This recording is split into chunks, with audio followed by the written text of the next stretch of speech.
বাংলাদেশের সংস্কার চাই না।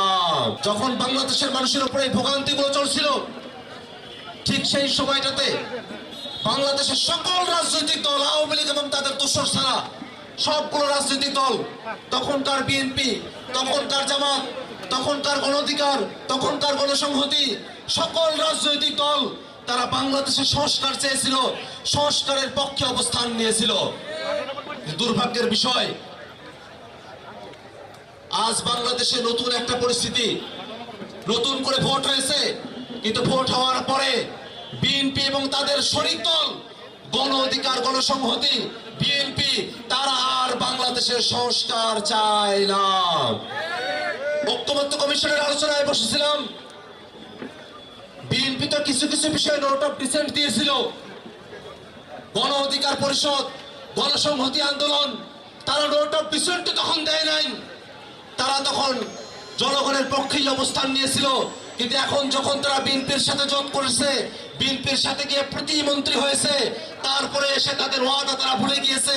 বিএনপি যে সুরে কথা বলে, এখন গণ অধিকারও সেই সুরে কথা বলে, গণসংহতিও সেই সুরে কথা বলে।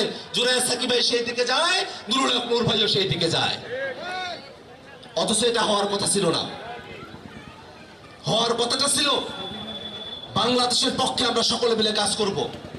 কিন্তু দুর্ভাগ্যের বিষয়, এখন তারা আর সংবিধান সংস্কার পরিষদ মানে না, তারা এখন আর গণভোট মানে না।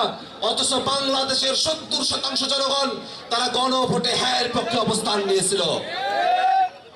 গণভোট এখন আর জনগণের আকাঙ্ক্ষার বিষয় না।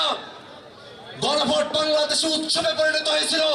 গণভোটের মধ্য দিয়ে বাংলাদেশে একটা সিদ্ধান্ত এসেছে, গণভোটের সিদ্ধান্ত না বলা হলো জনগণের সিদ্ধান্তকে অমান্য করা। জনগণের সিদ্ধান্তকে অমান্য করে বাংলাদেশে কেউ জনগণের পক্ষে থাকতে পারে নাই।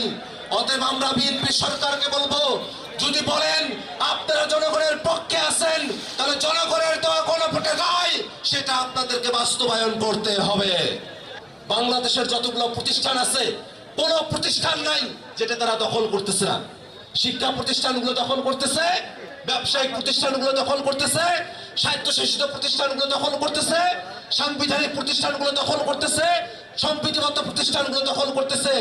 যত ধরনের সংস্থা আছে যেগুলো নিরপেক্ষভাবে পরিচালনা হওয়া দরকার, সব সংস্থাগুলো তারা দখল করে বসে আছে। যেখানেই যাবেন সেখানেই তারা দলীয় লোক বসায় দিছে।